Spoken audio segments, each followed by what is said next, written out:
Kita semua pernah merasakannya kan? Perasaan terjebak dalam siklus yang sama. Pagi hari kita semangat, berjanji pada diri sendiri untuk berubah. Tapi malam datang, dan boom, kita kembali melakukan kesalahan yang persis sama, dengan penyesalan yang persis sama, seperti film yang terus-menerus diulang. Masa lalu itu bisa jadi penjara yang tak terlihat. Dindingnya dibangun dari setiap kegagalan dan penyesalan yang pernah Anda rasakan. Kita sudah coba mendobraknya. Kita sudah coba memanjatnya dengan segala cara. Tapi bukannya runtuh. Dinding itu malah terasa semakin kokoh setiap kali kita terjatuh. Saya tahu Anda sudah lelah. Lelah berusaha sekuat tenaga. Lelah berjuang sendirian melawan diri sendiri. Tapi coba dengar ini. Bagaimana jika kunci untuk keluar dari penjara ini bukanlah berusaha lebih keras, melainkan dengan mengucapkan sebuah kebenaran sederhana yang punya kuasa untuk membebaskan Anda. Ini adalah janji yang bertentangan dengan logika dunia. Kebenaran yang mengatakan kebebasan sejati bukanlah hasil dari kerja keras atau jerih payah kita, tapi sebuah anugerah yang diberikan secara cuma-cuma. Nah, sebelum kita pegang kunci itu, kita perlu jujur dulu tentang apa sebenarnya kondisi penjara kita ini. Alkitab memberikan pemeriksaan yang akurat, bukan untuk menghakimi, tapi supaya kita tahu persis apa penyakitnya. Kondisi kita ini berdiri di atas 3 pilar rapuh. Pilar pertama, mati rasa rohani. Ini bukan kesedihan yang tajam, tapi kehampaan yang sunyi. Hidup terasa seperti film hitam putih. Anda tertawa, tapi tidak ada sukacita yang nyata. Anda bekerja, tapi gairah itu hilang. Anda menjalani rutinitas yang datar, seolah jiwa Anda tertidur lelap, dan sudah lupa caranya untuk benar-benar merasakan sesuatu. Pilar kedua adalah terbelenggu, tanpa daya. Ini adalah rantai tak terlihat yang mengikat kita pada pola dosa yang kita benci. Mungkin itu adalah ledakan amarah yang tiba-tiba merusak hubungan. Mungkin godaan pornografi di tengah malam yang meninggalkan rasa malu di pagi hari. Mungkin kebiasaan bergosip yang menyakitkan atau lubang hutang yang semakin dalam. Anda tahu ini salah. Anda membencinya. Setiap malam Anda berjanji ini yang terakhir. Tapi siklus itu terus berulang. Seolah Anda hanyalah boneka yang talinya ditarik oleh kekuatan yang lebih besar. Dan pilar yang ketiga adalah kecemasan yang mengintai. Jauh di dalam hati, ada dengungan yang tidak pernah berhenti. Sebuah bisikan bahwa ada sesuatu yang salah dengan alam semesta ini, dan entah kenapa kita berada di sisi yang keliru. Ini adalah rasa takut pada penghakiman, perasaan bahwa setiap kesalahan kita sedang dicatat, dan suatu saat nanti tagihannya akan datang. Anda merasa seperti orang yang selalu salah di tempat yang seharusnya menjadi rumah Anda. Mati rasa, terbelenggu, dan cemas. Inilah 3 dinding penjara masa lalu kita. Dan semua upaya kita untuk melarikan diri hanya membuat kita semakin kelelahan. Mati rasa, terbelenggu, dan cemas. Jika cerita ini berhenti di sini, ini adalah sebuah tragedi. Tapi Justru di titik terlelah itulah, di dasar penjara yang kita gali sendiri, sebuah kalimat tiba-tiba menerobos semua kegelapan itu. Sebuah kalimat yang mengubah segalanya. Dan kalimat itu dimulai dengan satu kata, tetapi. Tetapi Allah yang begitu kaya akan rahmat, oleh karena kasih-Nya yang begitu besar kepada kita, telah menghidupkan kita bersama-sama dengan Kristus. Sekalipun kita telah mati oleh kesalahan-kesalahan kita, oleh kasih karunia-Nya lah kita diselamatkan. Saya tahu persis apa yang ada di pikiran Anda sekarang. Semudah itu. Bisikan sinis itu langsung muncul hanya dengan beberapa kata. Setelah semua kesalahan yang saya perbuat, setelah bertahun-tahun terjebak di lumpur yang sama, keraguan itu wajar. Logika dunia mengajarkan, Anda harus berjuang, Anda harus bayar. Tapi kabar baik ini, kabar baik sejati yang kita bicarakan, beroperasi dengan logika yang sama sekali berbeda. Logika anugerah. Dan di sini, iman mengambil alih. Iman tidak butuh mengerti segalanya, tapi butuh keberanian untuk mengambil langkah pertama. Hari ini, kita tidak hanya akan mendengar kebenaran ini, kita akan mengucapkannya. Mari kita ucapkan berkat pembebasan ini atas hidup kita, bukan sebagai harapan kosong, tapi sebagai deklarasi kuat atas apa yang sudah Allah lakukan. Ucapkan ini bersama saya dengan lantang atau di dalam hati Anda. Biarkan kata-kata ini menjadi proklamasi Anda. Dulu, saya mati secara rohani, terputus dari sumber kehidupan, hampa dan tanpa gairah. Tetapi hari ini, oleh karena rahmat-Nya, saya telah dihidupkan bersama-sama dengan Kristus. Ini artinya, warna-warni kehidupan Anda kembali. Gairah yang hilang itu dinyalakan lagi. Bukan karena Anda hebat, tetapi karena Anda kini terhubung dengan sumber kehidupan itu sendiri. Sekarang, hadapi setiap belenggu itu dan ucapkan, dulu, saya diperbudak oleh pola dosa yang sama, terikat oleh amarah, rasa malu, dan kebiasaan yang merusak. Tetapi hari ini, oleh darah-Nya, saya dimerdekakan. Dan untuk kecemasan yang terus menghantui itu, ucapkan, dulu saya adalah objek kemurkaan, hidup dalam ketakutan akan penghakiman. Tetapi hari ini, melalui Kristus, saya diterima, diampuni, dan disebut anak Allah. Posisi Anda telah berubah. Anda bukan lagi terdakwa yang menanti hukuman, melainkan seorang anak yang disambut pulang oleh Bapa.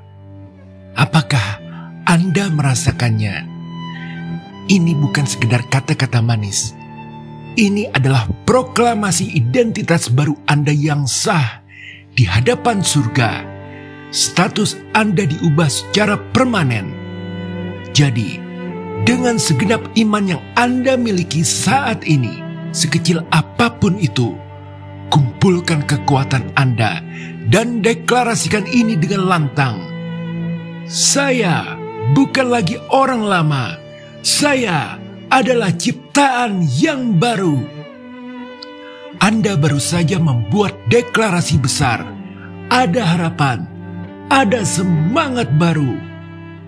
Tapi kemudian, suara kecil itu muncul. Ini cuma euforia. Bagaimana dengan besok pagi? bagaimana kalau godaan itu datang lagi?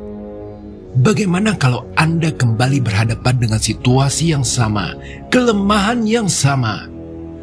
Keraguan itu mulai merayap masuk, dan kemenangan yang baru Anda rasakan kini terasa rapuh sekali. Dan dalam kejujuran yang paling dalam, mungkin Anda berseru, "Tuhan, aku tidak layak menerima ini setelah semua kegagalan itu, setelah semua janji yang saya ingkari. Saya takut akan mengecewakan-Mu lagi, takut akan gagal lagi, dan membuktikan bahwa saya memang tidak bisa berubah. Mungkin saya memang tidak pantas bebas."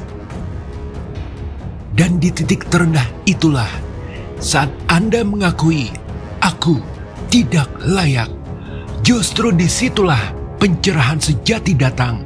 Disitulah letak keindahan anugerahnya. Ini tidak pernah dan tidak akan pernah tentang kelayakan Anda. Ini semua tentang kasih karunia-Nya. Ingat, keselamatan bukanlah hadiah untuk orang yang sudah baik, tapi obat bagi orang yang sedang sakit. Pengampunan bukan penghargaan bagi yang sempurna, tapi rangkulan bagi yang hancur.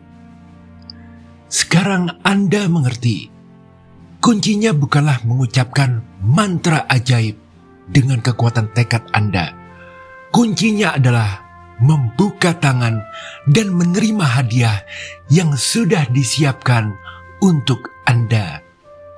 Jadi, mari kita ucapkan sekali lagi, bukan dengan kekuatan kita, tapi dengan iman seorang anak yang percaya pada Bapaknya. Ucapkan dengan pemahaman yang baru ini, "Saya dihidupkan, dimerdekakan, dan disebut anak Allah, bukan karena saya hebat, tapi karena Dia baik." Inilah kemenangan sejati. Bukan hidup tanpa masalah, tapi hidup dengan janji yang lebih besar daripada masalah itu sendiri. Jadi, ini langkah praktis Anda. Langkah pertama, tulis atau simpan kebenaran ini di ponsel Anda.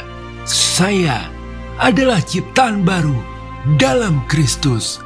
Langkah kedua, mulai hari ini, setiap kali suara masa lalu datang membisikkan kebohongan bahwa Anda gagal, kotor, atau tidak berharga, lawanlah dengan senjata baru Anda.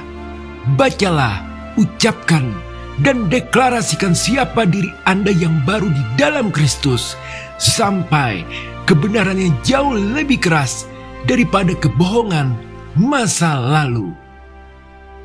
Ini bukan garis finish, ini adalah langkah pertama Anda di jalan yang baru. Jalan yang tidak lagi diaspal oleh keringat dan usaha Anda, tetapi oleh kasih karunia-Nya yang tak berkesudahan. Sebelum kita menutup, mari kita ambil waktu sejenak, bukan untuk mendengar, tapi untuk berbicara, bukan untuk belajar, tapi untuk mendeklarasikan. Temukan posisi yang tenang. Tarik nafas dalam-dalam, dan mari kita ucapkan berkat ini sekali lagi, bukan sebagai hafalan, tapi sebagai percakapan tulus dengan Pencipta kita. Atas perasaan mati rasa dan hampa, ingatlah, dulu kamu berjalan di tengah kuburan yang hidup. Setiap hari terasa seperti bayangan, seperti yang dikatakan Paulus. Kamu dulu mati karena pelanggaran dan dosa-dosamu. Maka hari ini ucapkanlah, "Karena rahmat-Mu, aku dihidupkan bersama Kristus. Kehidupan-Mu mengalir di dalamku." Ucapkan secara perlahan, rasakan kebenaran yang meresap, seperti tanah kering yang tersiram air hujan pertama di awal musim. Ini bukan sekedar pengampunan, ini kelahiran ulang. Atas setiap belenggu dan dosa yang mengikat, lihatlah salib. Di sana, Yesus tidak hanya menanggung dosamu, Dia mematahkan rantainya. Maka hari ini, nyatakanlah, karena darah-Mu, aku telah dimerdekakan. Rantai itu telah patah. Kamu bukan lagi tahanan dari keputusan bodoh atau kegagalan masa lalu. Karena terangnya lebih terang dari segala kegelapanmu. Atas rasa cemas dan takut akan penghakiman, dengarlah suara Bapa. Inilah anakku yang kukasihi, yang kepadanya aku berkenan. Dan karena kamu ada di dalam Kristus, itu juga berlaku untukmu. Kamu adalah anak yang dikasihi, ditebus, dan diadopsi. Maka hari ini, terimalah ini dengan hati terbuka.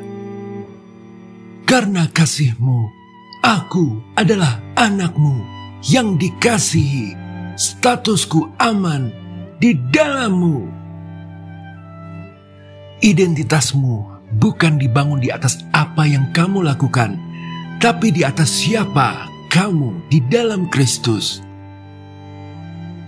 Tarik nafas lagi. Biarkan ketiga deklarasi itu berputar lembut di hatimu. Hidup bebas dikasihi. Ini adalah kebenaran surgawi yang mengguncang dunia batinmu. Masa lalu tidak lagi memiliki suara atas masa depanmu. Langkahmu selanjutnya bukanlah pelarian, tapi panggilan. Berdirilah bukan dengan kekuatanmu sendiri, tapi dengan kehidupan Kristus yang mengalir di dalammu. Karena kamu bukan hanya lolos dari kegelapan, kamu dipanggil untuk membawa terang. Dan di dalam diam ini, Allah tersenyum karena anaknya telah kembali, tidak sempurna tapi utuh, tidak bebas dari luka, tapi bebas mesti luka itu ada. Ucapkan sekali lagi dari hati. Karena rahmat-Mu, karena darah-Mu, karena kasih-Mu. Haleluya. Amin. Jika pesan ini menyentuh Anda, dan jika berkenan, tekan tombol subscribe, like, share, dan juga komen. Sampai jumpa di video berikutnya. Tuhan Yesus memberkati.